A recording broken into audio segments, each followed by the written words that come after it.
Good evening, listeners. Again, this is Seth Moore coming to you from Anchor by Spotify, where you can find us on Spreaker, iHeartRadio, Amazon, Apple Music, Patreon, and many other host sites. We're here again this evening, and it is currently 8:12 in the evening, 40 degrees and clear. We hope that you had a pleasant day and that you avoided the pretenders. And I'm sure all of you know what I'm talking about. You want to keep your spirits high. You want to be that divine proportion, as we talked about, with that perfect symmetry, meaning balance, acquisition to a dividing line, where you have that perfect form, and you can liken that as to how brothers often look at a woman's derriere. You see the perfect proportion and symmetry. See, the Creator don't make no mistakes.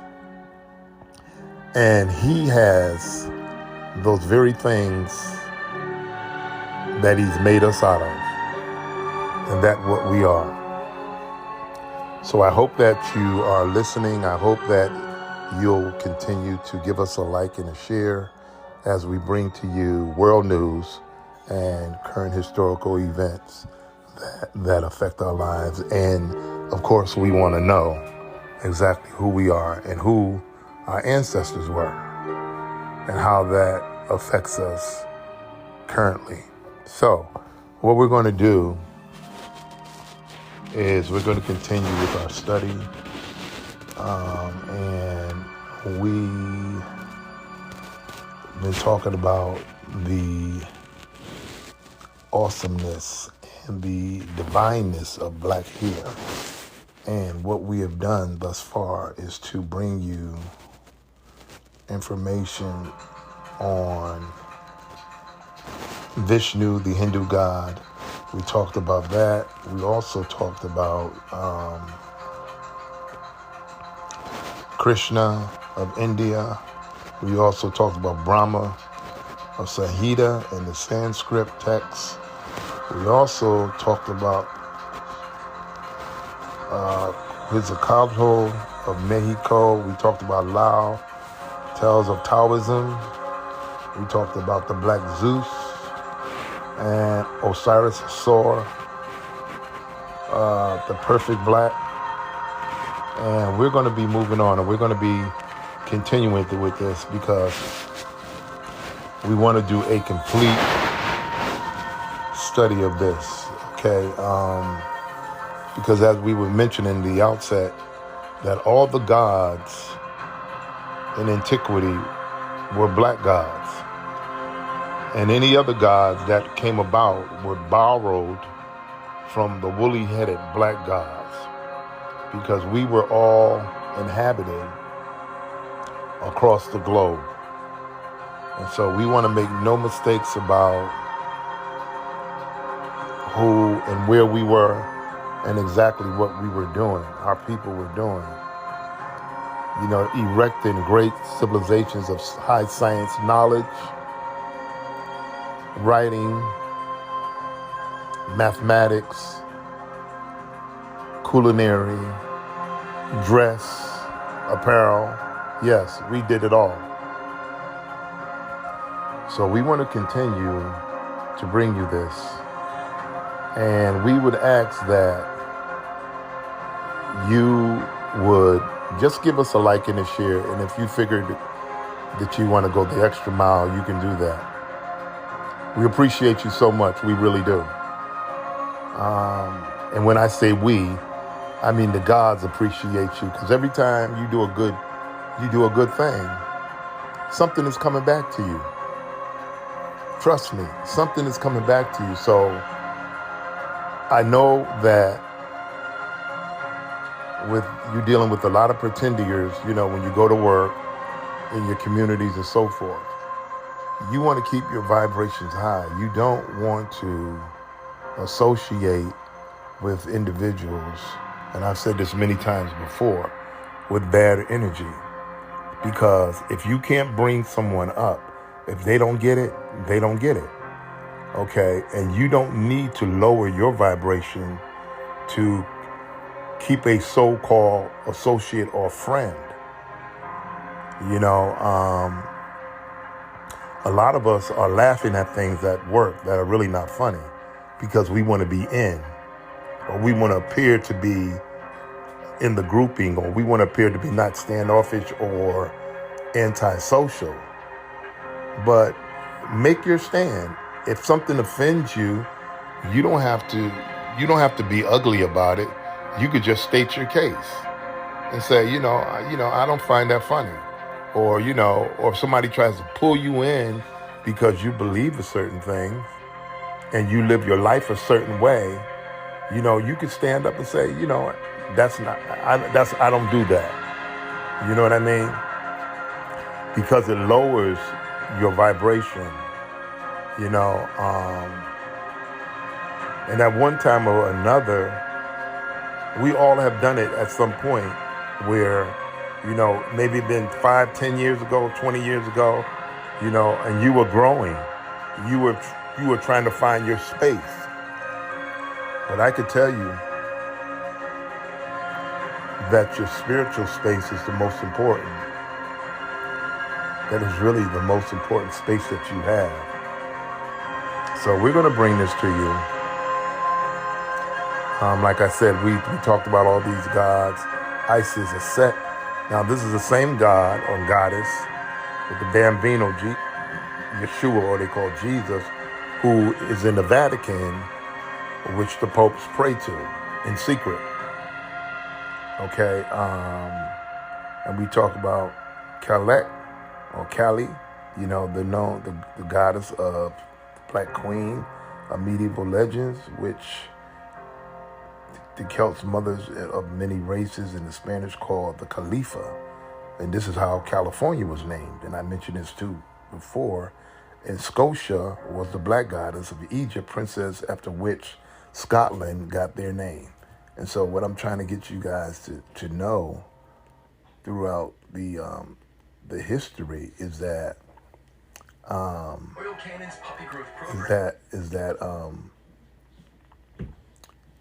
all of these places were inhabited by woolly-haired black people. Okay, and I want you to understand that. And so there's no consternation, or there's no there's no doubt that that.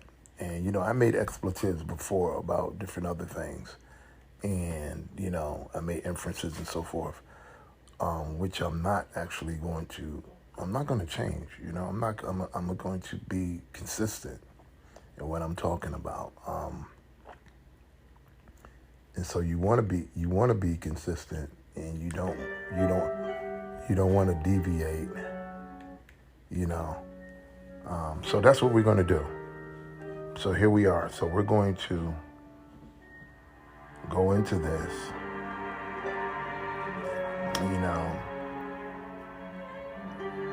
We talked about the Athena, the black goddess of Greece, which was a black queen and woolly-haired, originated from Libya. Okay, but of course, she was also known as Aneth and Medusa and the Egyptian goddess Neith.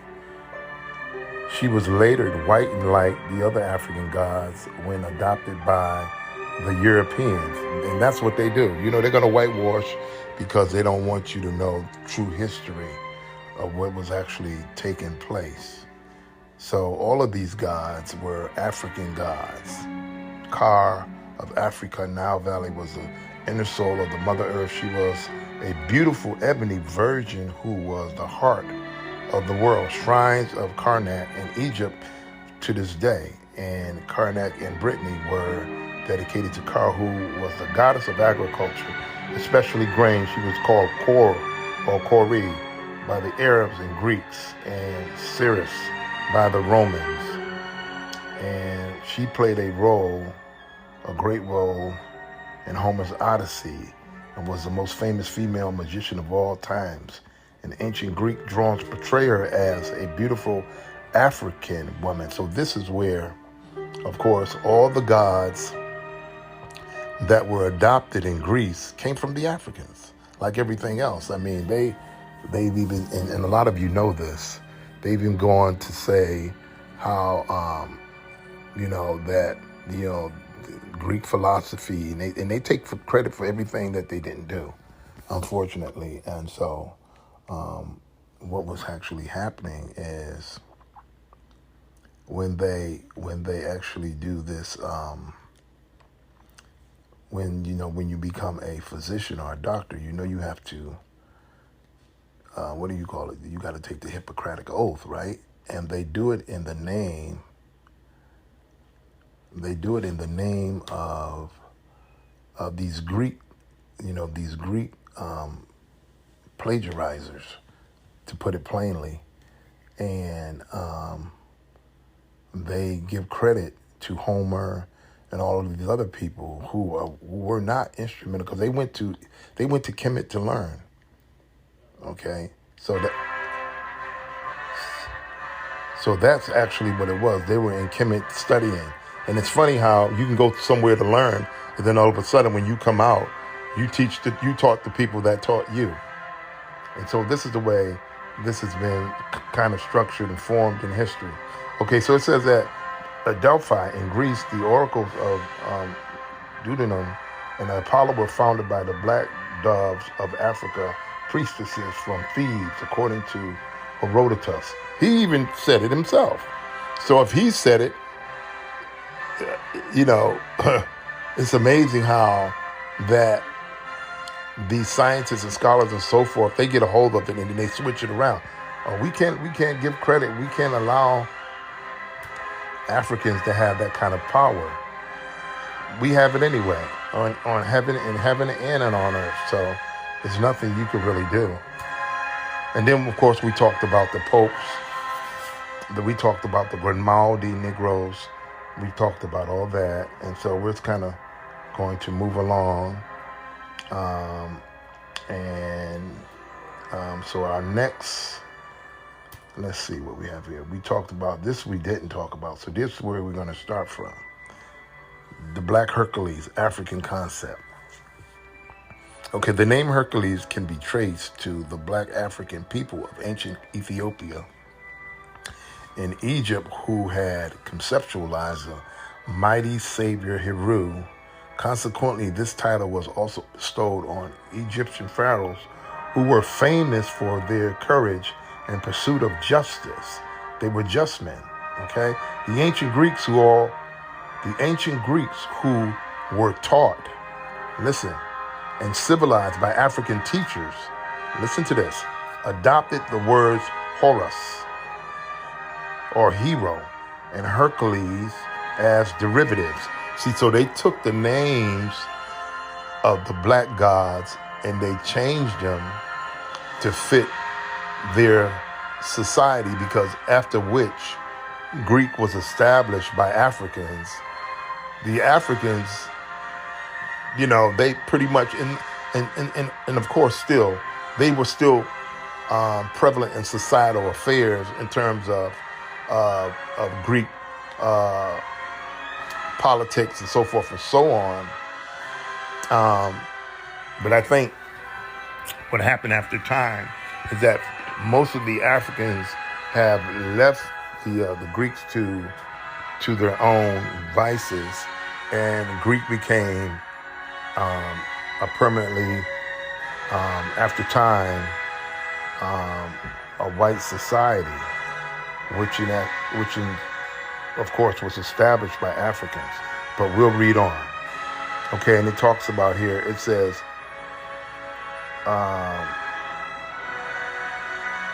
during ancient times, the African concept of Heru spread from Waset, Thebes, and Egypt to the British Isles, Sainis and Indies, Ireland, Germany, and to other parts of the world. The title Heru or Hercules was conferred on those African men and women who displayed the finest qualities of conduct. Now listen to this. They displayed the finest qualities of conduct that promoted truth and nobility. So where is that today, y'all? Where do we have that today? Where do we find people who are where do we find people who are upholding this type of truth? You really see it anymore. You really see that anymore. It's so sparse. It's like it's hard to find. It's really hard to find. You don't see that. You just don't see it like you just don't see it. And I also want to mention, as always, we are using uncopyrighted music here. Okay, and we've been listening to Scott Buckley as we have for the last few podcasts, and we're going to continue. Okay, so we're talking about Heru, and it talks about these gods and how that they spread over the different geographical lands in terms of Thebes in Egypt, British Isles, in the Indies, Ireland, Germany, and to other parts of the world. And it talks about how the title of Heru was conferred on those African men and women who displayed, as I just read, the finest qualities of conduct that promoted truth and nobility. The standard and process for electing an individual as a living Heru or Hercules was later imitated by the Europeans. The Greeks, Heracleses, were black men, as were the ancestors. Listen to me now, as I just said to you earlier about the Africans established in Greece. Now it says here that the Greeks, Heraclitus, were black men. Now these are the gods. Black men, as were the ancestors of Greek culture. You understand what I'm saying?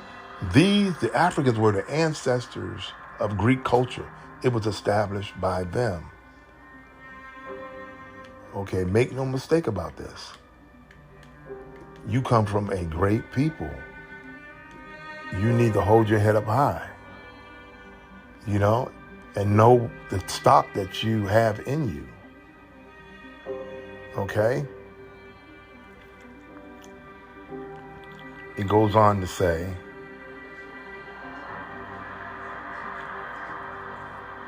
the preparation of the Hercules and the Amazon queens. Now listen, Amazon queens consisted of extensive training and education to prepare them for demanding tasks. Hercules and the Amazon queens were not only mighty because of their physical ability and beauty, as they were also skilled lawyers. Listen to this. Skilled lawyers, engineers, lawgivers, and teachers. It was the intention of these African pioneers to push culture to the European territory. See, because understand this. It is your people who brought culture and everything else. Okay? And so these other areas did not have it. They did not have culture. They didn't have high societies of learning. They were too busy killing and bloodletting and doing all this crazy stuff. And the governments that they did have that eventually got established was established off of the learning and the models of the Kemites, the Ethiopians, and so forth. They learned from these high societies, as I just read. Now listen, bodybuilding, listen to this. Bodybuilding, powerlifting, weight training, physical fitness, mental training, and spiritual development are known to have originated in Africa before 3400 BC. In other words, the Africans had set the benchmark for physical, moral, and spiritual excellence. Set the benchmark. You got to follow us. We've done this first. You ain't nothing you can teach us. We are the teachers. The 12 labors of Heracles for kingship or to become a champion of the African people were difficult and arduous tests. But thousands of years later in Africa, these same tests were used to determine the rights of the African youth to receive the privileges of manhood and for marriage. The mystery schools of the Greeks, the name given to the Egyptian spiritual belief system, adopted those standards tests from the Ethiopians and Egyptian cultures. The Greek historian Herodotus in the 5th century affirmed in his writings that Hercules was an Egyptian god. Do you hear this? He was an Egyptian god. This is from the mouth of Herodotus, the so-called Greek scholar or whomever, what they said he was. It says, and he confessed that we got it from the Egyptians, from the Egyptian god, time immemorial. While in the 1st century BC, another Greek historian, Diodorus, wrote that in the beginning, Heracles was a man. Despite contradictory beliefs, the Greek historians would have known about Hercules since they had the advantage of talking directly to the Egyptian priests. The Greeks, upon seeing the more ancient Heracles archetypes in ancient Egyptian temples, acknowledged him as Heracles or Hercules. His demanding and tireless deeds utilized in clearing, the earth of wild beasts caused Hercules to be seen as a representative of the sun god Ra by the appreciative Egyptians. It is clearly unlikely, therefore, that Hercules was Germanic, because some 20,000 years ago, Northern Europe was still covered with layers of ice. Okay, you see this? Therefore, the conditions of the Ice Age would not have been in keeping with the images presented, where Hercules is only wearing a lion's skin while clearing the earth of wild beasts. The comic books, movies, and animated Disney television series depicting Hercules as anything other than a black African can therefore be dismissed as pure fantasy and a distortion of the truth. And that's what goes on. So when you go to the movies and you watch movies, always go to the movies with in a posture, number one.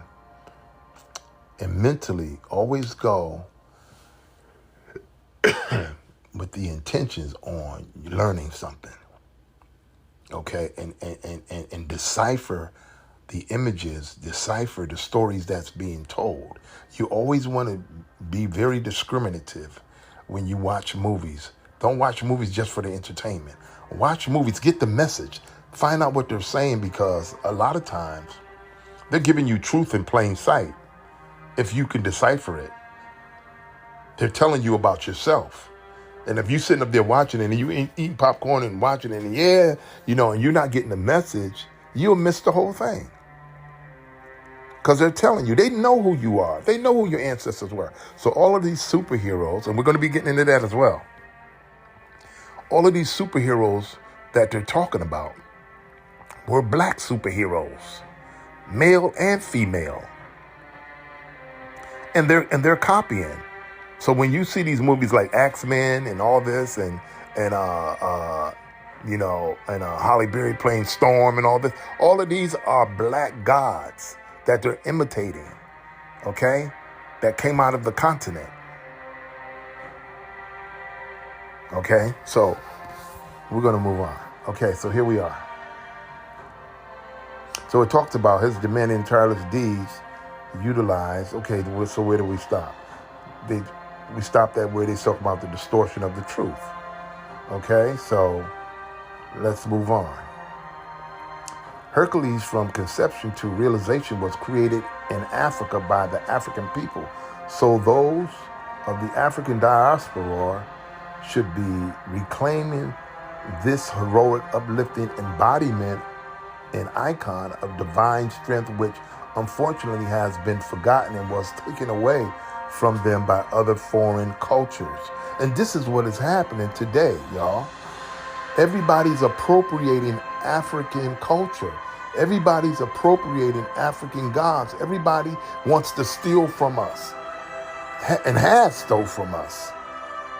You understand what I'm saying? So when we look at, and I did a podcast on, and I posted it, but you will have to go to, and I ask that you would please, go to Spreaker, and we talked about the current situation that's going on in Tunisia, which is ancient Carthage, and how that the Tunisian president talked about all of these Africans coming to Tunisia, and they're trying to change the demographic of Tunisia.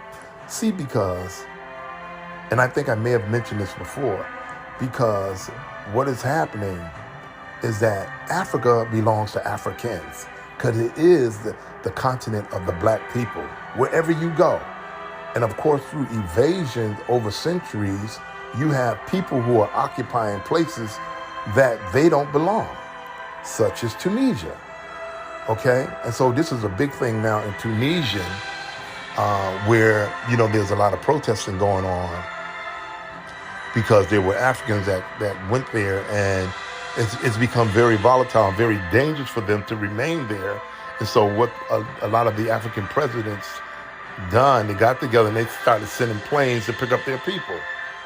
Because what is really going on is this president, this pale president in Tunisia, is very scared.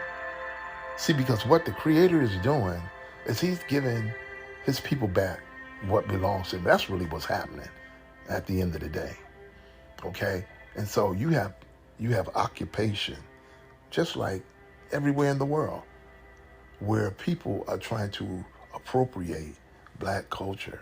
And so he's talking about, if these Africans come to Tunisia, and Tunisia is Africa, or it was ancient Carthage, where Hannibal, one of the greatest generals in the world, went after, during the Punic Wars, Rome. And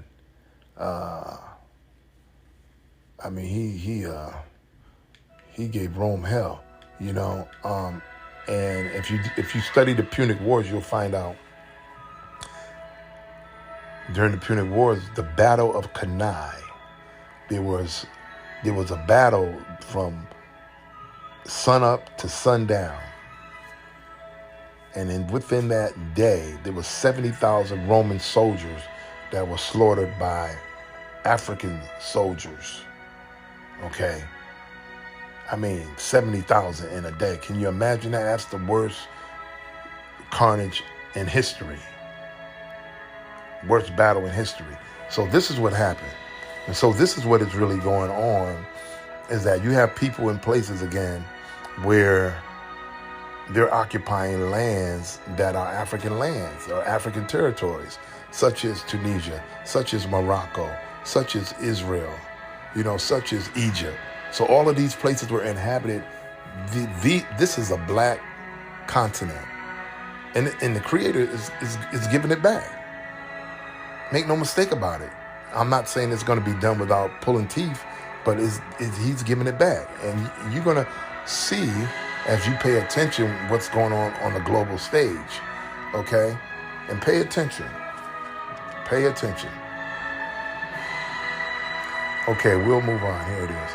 It says here, okay, Hercules from conception to realization was created in Africa by the African people, so those of the African diaspora should be reclaiming the heroic, uplifting embodiment and icons of divine strength, and which unfortunately has been forgotten and was taken away from them by other foreign cultures. As I just read, the Egyptians had conceived of the original Hercules representing various forces of nature and not as an actual human manifestation. The Egyptian Hercules is said to have various manifestations which are spiritual, excuse me, including natural forces like Kozun or lunar deities, the multiple forms of Heru or Harpocrates, solar and Martian deities, Kuns, also called Hershef, Shu, Air, Mars, and Sun deities, and Gom, lion-headed deities of the sun and strength, to illustrate a few. Herodotus confirms that Heracles or Hercules was originally known as Shu, the Egyptian god who helped Re to defeat those adversaries that had threatened the cosmic order. Shu Onorus was a member of the Ennead that consisted of 12 Egyptian deities from which the Greeks fashioned their ideas of the 12 Olympian gods. They're just copycats. They're plagiarizers. They did everything after the gods of Kemet. That's where they got all their gods from. So when you start talking about Zeus, which was a black god, you start talking about Apollo, which is a black god, the list goes on and on and on. And that's even goddesses as well. You know? And so this is what was actually happening. And there's something else I wanted to say.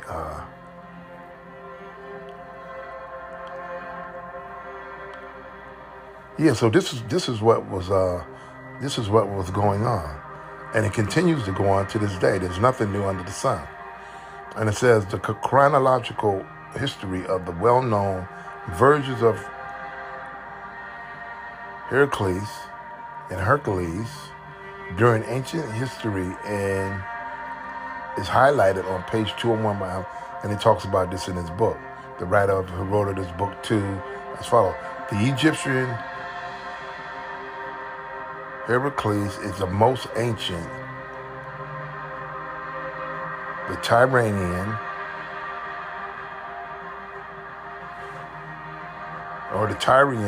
Heracles is next, having a temple that existed in 2700 BC. Thracian Heracles temple, which existed 5 generations before the Greek Heracles, son of Alcmene and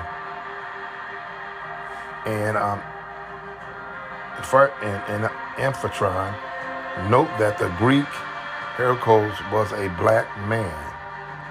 Thebes in Egypt is the original location where the Egyptian Heracles was born and raised. The ancient Greeks named this city Thebes or Thebai, and Thepai, by the Egyptians called the city Waset, which was the home of Heracles for many hundreds of years, the center of religious and political power in the Egyptian empire, and also the capital of this nation throughout most of its ancient history.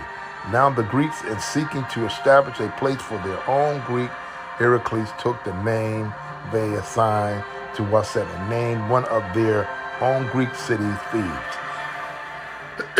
Excuse me. And what you have to understand is this too, is that you still have these archaeologists, which is really is a fraternity to pillage and plunder. You really have to watch these people, because under the guise of studying and trying to find different things, they're actually really trying to find their culture. Because truth be told, they don't have a place of origin where they can really point to. Because if all of these places that we're talking about were established by Africans, where do they come from? So this is why I told you, and I mentioned before, to do the study on the wild man, and you'll see. This is so crazy. When you do the study on the wild man, and when you see these people who, I'm gonna just say, do the study, because I'm not here to offend anyone, but it's so revealing. Okay, so we stop there. Thor, Tahuti, was known throughout ancient Egypt as the Canoptic Hercules, and of which the historical and legendary figure Imhotep, whom the Greeks worship as, how do you say this word? This is a Greek word, it's Sepulepius. Yeah, Sepulepius or something like that. Okay, so now you know that Imhotep was the first multi-genius. He was instrumental, or he did, the first known structure on planet Earth. And we can go back as far as the Sumerians and talk about that as well. But in modern human structural edifice, he was the first one to erect the first stone building on the planet Earth. And he was a physician. He was a multi-genius, architect, the list of mathematicians, the list goes on and on and on.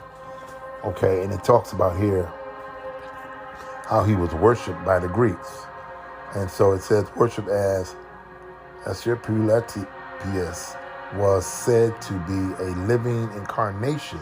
The Greek Hercules, directly modeled after this ancient Egyptian and his black predecessors. Homer wrote this verse: black he stood as night, his bow unseized, his arrow strung for flight, to describe the legendary first world hero known as Hercules, the African world teacher who left a legacy of goodwill that was emulated by his successors. Okay, you know what emulated means? They copied, they followed. Who wrote it to us wrote about Hercules in name and in concept as being Ethiopian and Egyptian in origin. Hercules was called HRK3 during the 2nd century BC, which meant that he was a human incarnation of human creative energies, of dynamic human potential at work in heavily productive powers, and of the power of positive miracles. And this is why I say to you all the time that your power is so vast. And your here is just one place where that power is emulated. Okay? It's just one place. Along with the melanin that's in you. It's a God element. And people who have for the longest want to make your skin, like the Mormons do this. They talk about the black man was cursed. Black man ain't cursed. You wish you had black skin. You wish you had this golden skin. What's cursed about that? When we have the skin of the gods. All the gods were black woolly-haired people. So what do you mean cursed? Where do you get that nonsense from? We don't have a problem being in the sun. I think it's y'all. We don't see black people getting skin cancer, because why? We have the skin of the gods, gold and black in all shades. So in all this time, you trying to put black people, be pejorative towards black people, when it's black people who saved you. And you're going to say that we are cursed. And that when, it's nonsense. When we go to heaven, we're going to turn white. That's the most ridiculous shit I've ever heard in my whole entire life. You know what I mean? You'll see when them ships come. when them ships come with black people getting off them, we're going to see who's going to turn this and who's going to turn that, you know. But it's just ridiculous, the nonsense that people put out here. You know, it really is. It's just it's so asinine. It's so crazy for you to think that somebody's going to believe that. But anyways, and it talks about the origins. Africa became its inspirational. Development of schools, where in Ethiopia was, for example, such dedicated schools were established for the training of the mind, body, and will. This concept eventually spread to Egypt, the Middle East, India, Ireland, and other places throughout Europe. In every area and in various countries, men and women trained and educated themselves to assist humankind, and accounts of their great deeds have filtered down to our present time as legends. However, the myths wrapped up in the stories contain elements of historical events. The Greek Hercules was developed from stories about the Egyptians.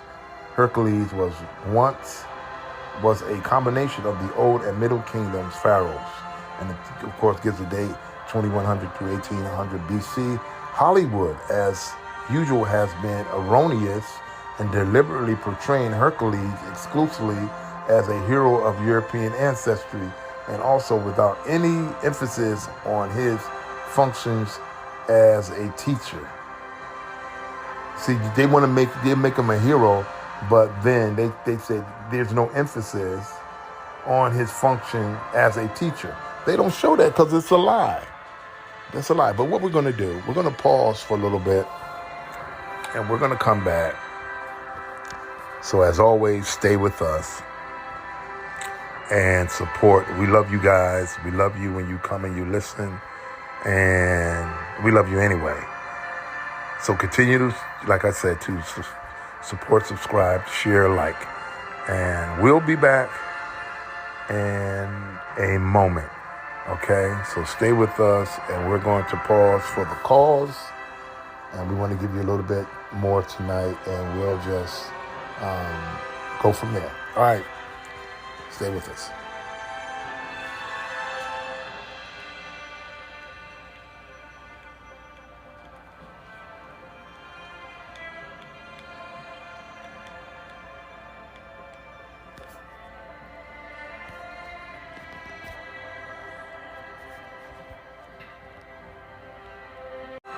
Okay, and we're back. So we're going to continue and give you more of this black history of these woolly-haired gods. Okay, so now we're going to be talking, we're going to cover the area of the American Superman, African concepts. Okay, and we're sure a lot of you have heard of these terms before, these expletives that have been used, okay? So, faster than a speeding bullet, more powerful than a locomotive, able to leap tall buildings in a single bound. Look up in the sky, it's a bird, it's a plane.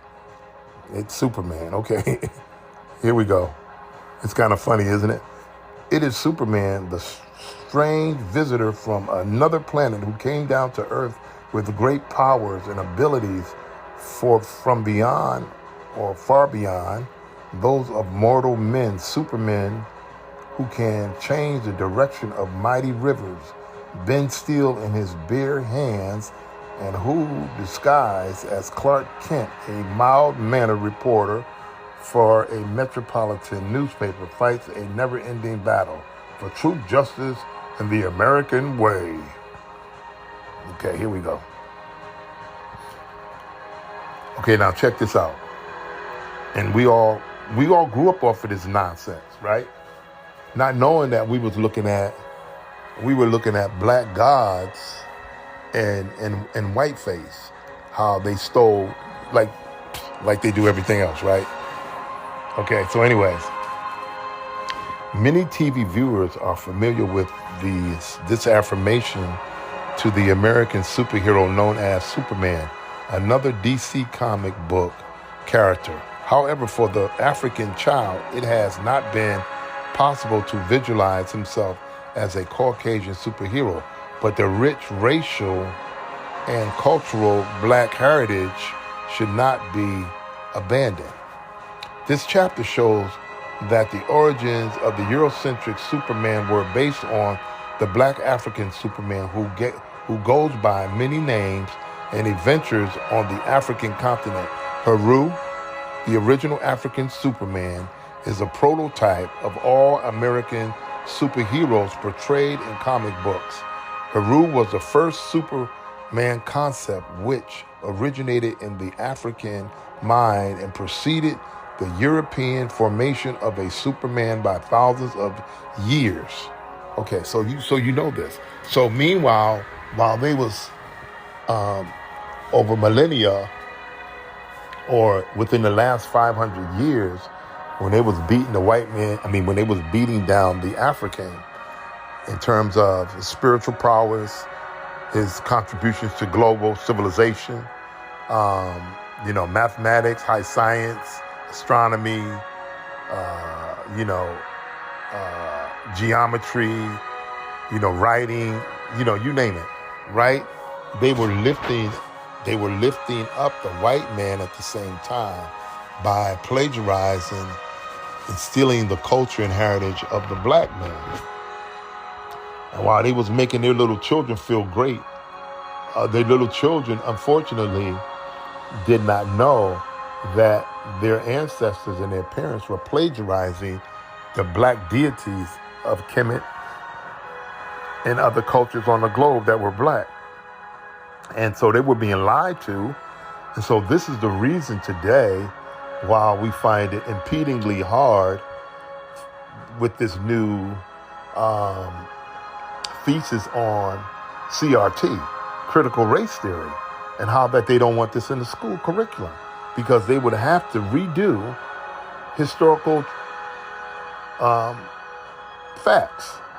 They would have to, and it will be devastating to the white children to find out that y'all really didn't do much. You understand? And so they don't want this, because it would be devastating when these children find out that, damn, they stole all this from the black people, And so, of course, they're fighting tooth and nail for this to not become, normalized in these school systems. So we'll move on. And it goes on to say, here is a comparison between Heru and the DC's Superman. Heru's power comes from the sun. Check this out. Heru's power comes from the sun, right? Because he is an aspect of the sun, Ra, the supreme god of his parents, Set and Asar, who are the sun. Superman, as a Kryptonian, gets his power from the yellow sun of the earth. Check this out. Heru comes from an advanced civilization of deities who, as an infant, came from the spiritual realm of Egypt to earth with his mother Set to escape destruction. Superman, as an infant, comes from the advanced civilization of Krypton to earth also to escape destruction. Just plagiarism, straight out plagiarism.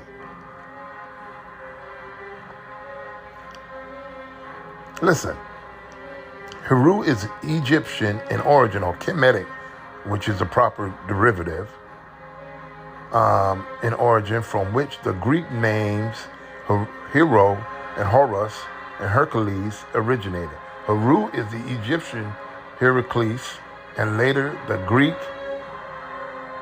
Heracles, according to ancient Egyptian and also Greek tradition. Heru as a child was called Harpocrates. Superman as a child name is called Kal-El and Clark Kent. Heru lost his father. Superman lost his parents. Listen to this. Heru possesses the divine strength, power, might, courage, and endurance of a solar god. Superman possesses the superhuman strength, power, courage, and stamina of a Kryptonian energized by the sun. Just plagiarism, up the wazoo.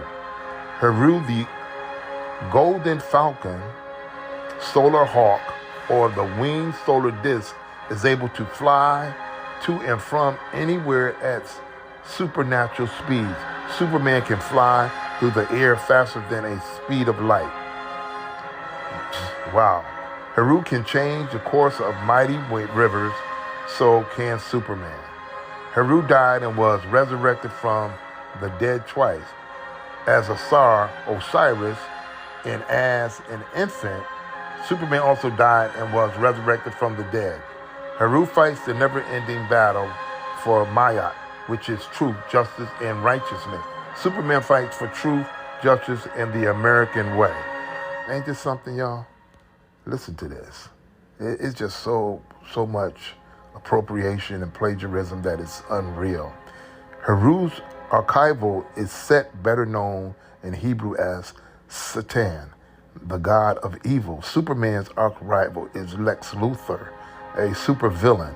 Heru is an angel of God of Amun-Ra, called a Neter in Egyptian theology, which is the which is the original Khalil. Superman is called the angel of Khalil. Heru possesses the all-seeing eye of Atum-Ra, God, which is an aspect of his mother, Aset, which gives him omniscience and solar heat vision. Superman has X-ray vision, telescopic vision, and heat vision. Wow. Heru is the house of God, Atum-Ra. Superman is the house of El, God. Blasphemy. Heru's father is Asar, Yah. And that's what I was saying. Yah is the proper name for Jesus. There was no J's, as I mentioned several times before, in the Hebrew alphabet until the 1600s. It's a fabricated word.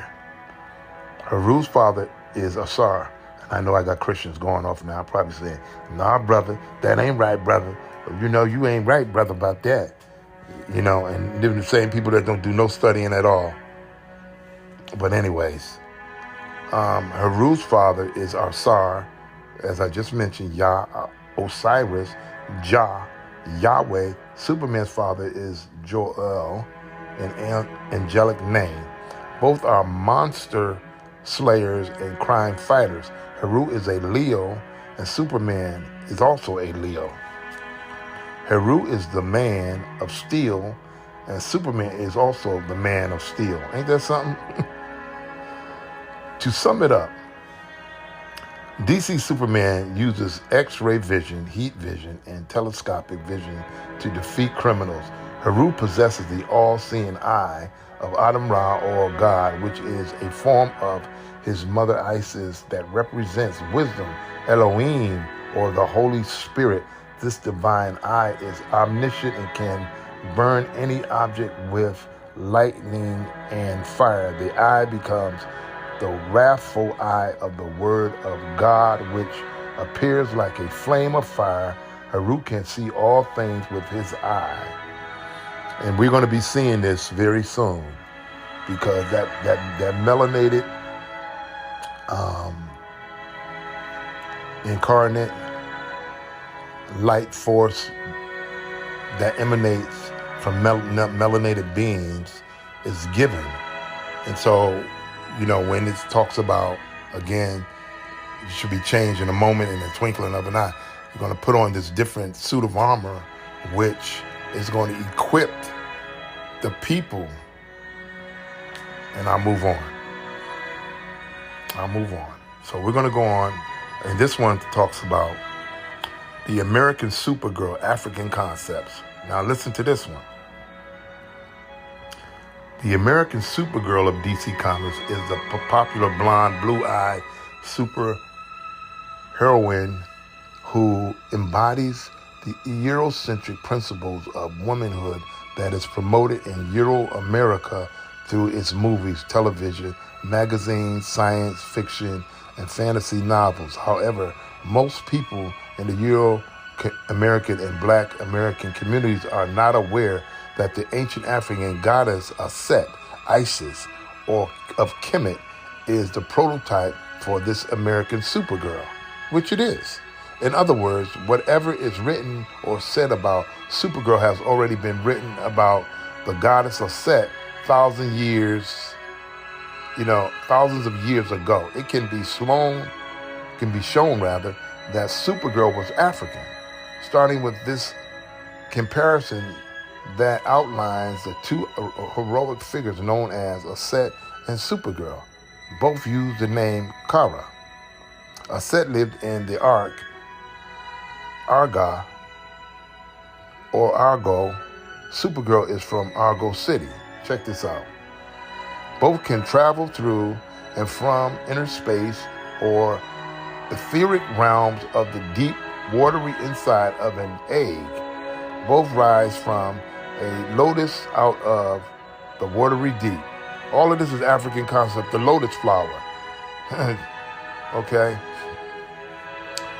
Both heroines fight against and defeat the shadow, sometimes known as Set, Satan, or the dragon. Both use lightning as a weapon against the shadow. Both have powers from the sun, though Aset is described as being the sun. Both are angels of fire and have wings of fire, which they use as a weapon. Both have supernatural powers such as traveling through the air at erroneous speeds, invulnerabilities, omniscient, and goddess-like strength. They are called Matrix. They are famous for their physical beauty, wisdom, and love. See, now the difference is with this, one is fabricated, okay? The other one is truth. It's for real. That's the difference. So that's what we have here, okay? They both revive men from a death-like state. Both are on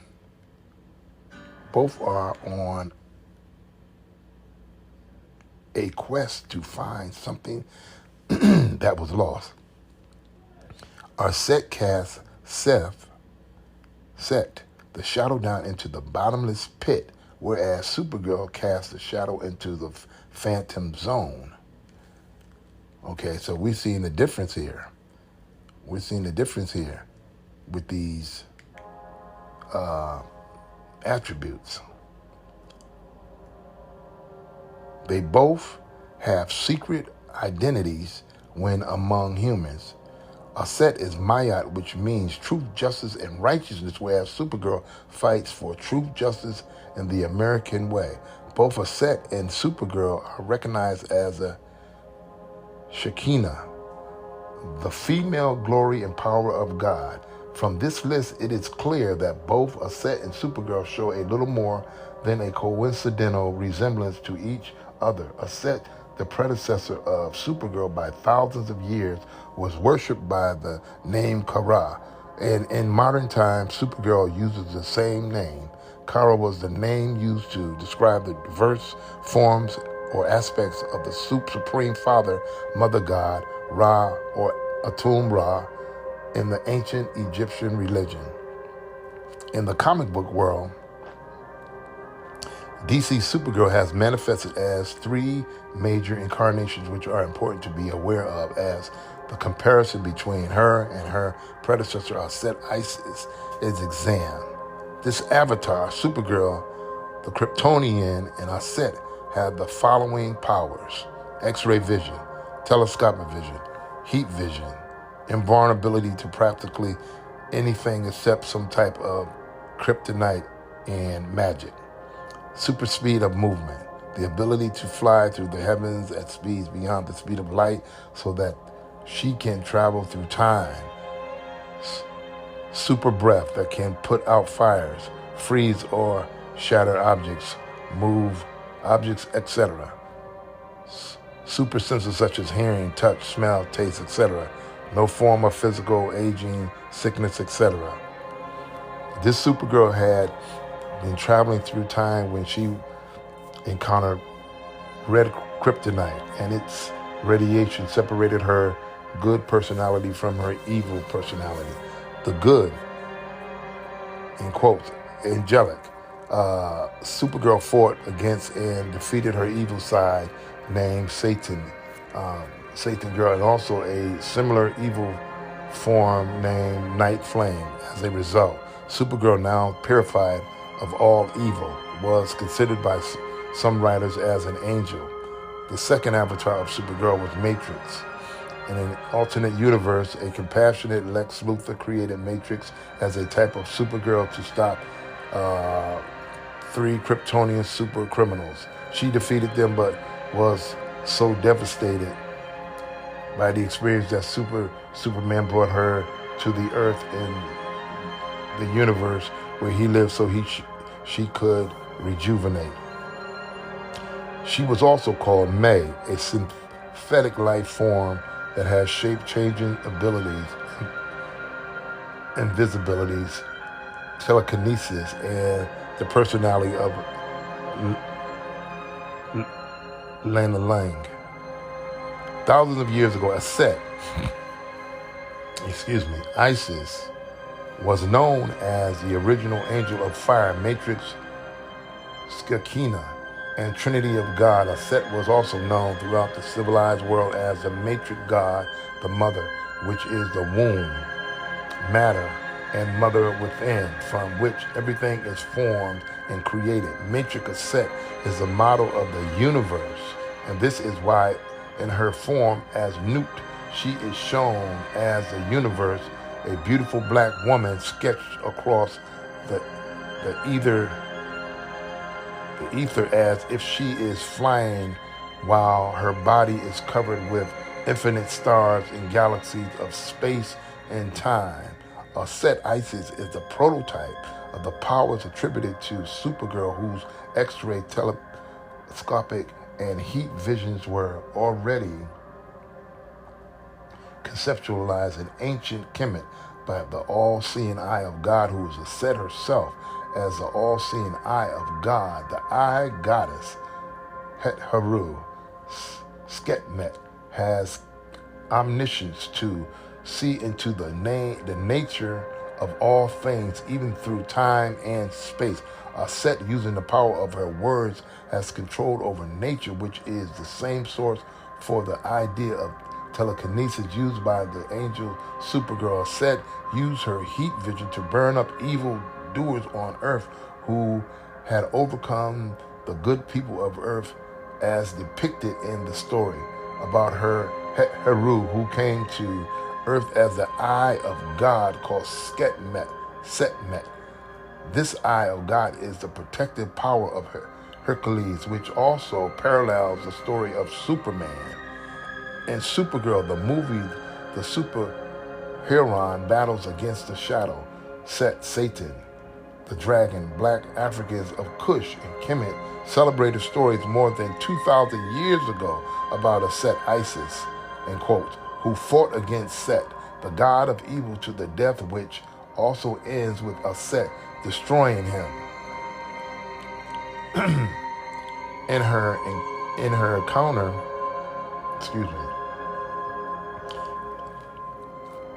in her first encounter with Set, she was pregnant with her son Heru. Set changed his form to that of a dragon and chased her across the skies.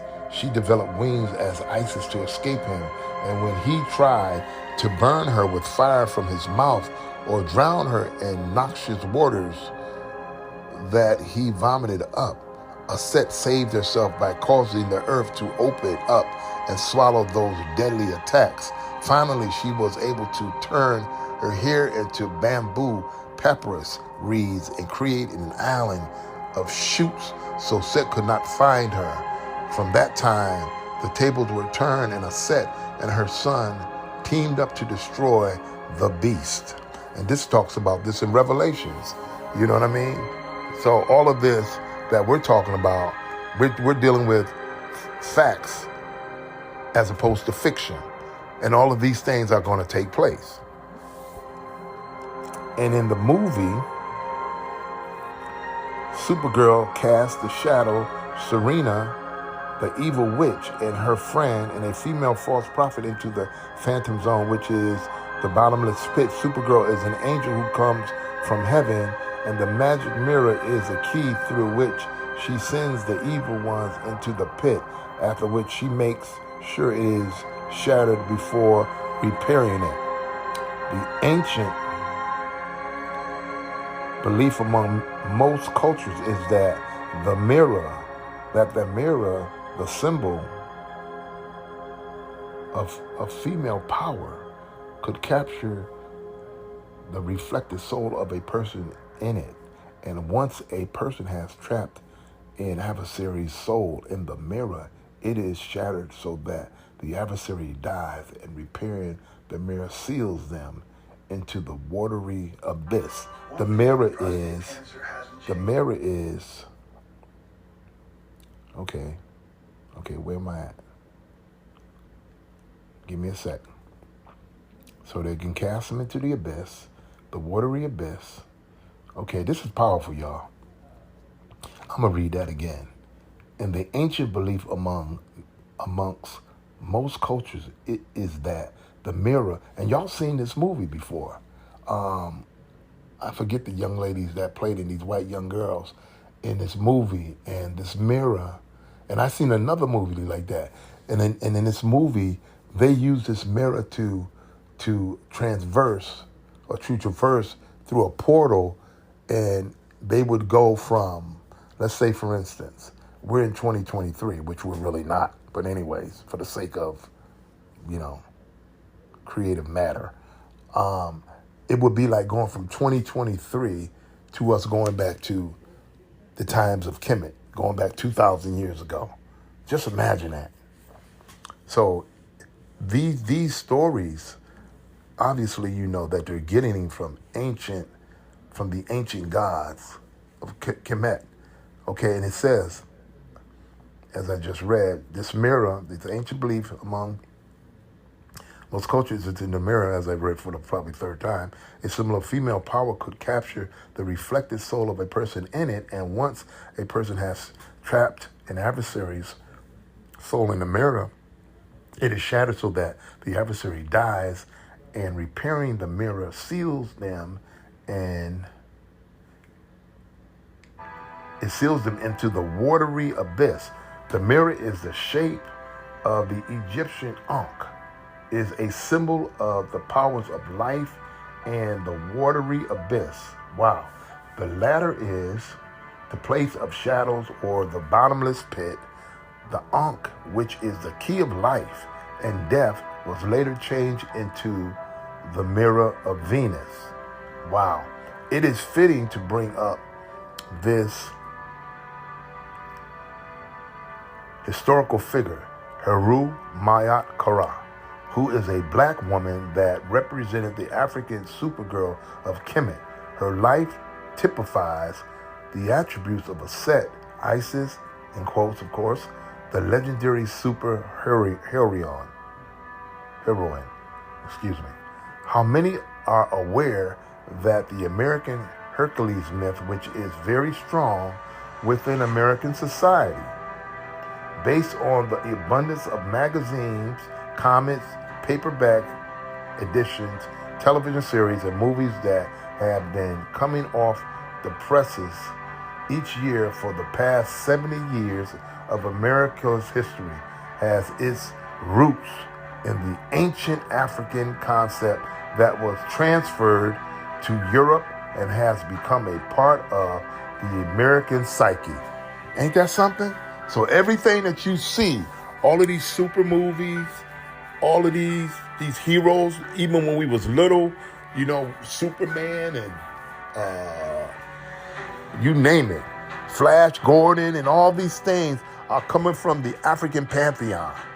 They're coming from African culture. For the last 70 years, America has established all their movies when it comes to superheroes, of course, and other ones as well,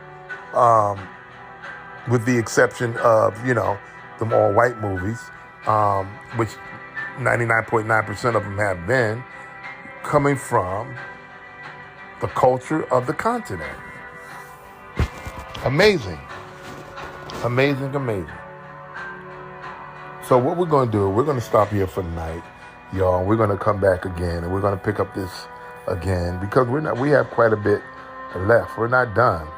And so when we come back the next time, we're going to be talking about, believe it or not, we're going to be talking about the origin of the white race. And this is going to be awesome. And I know you guys want to hear this. I know you want to hear this.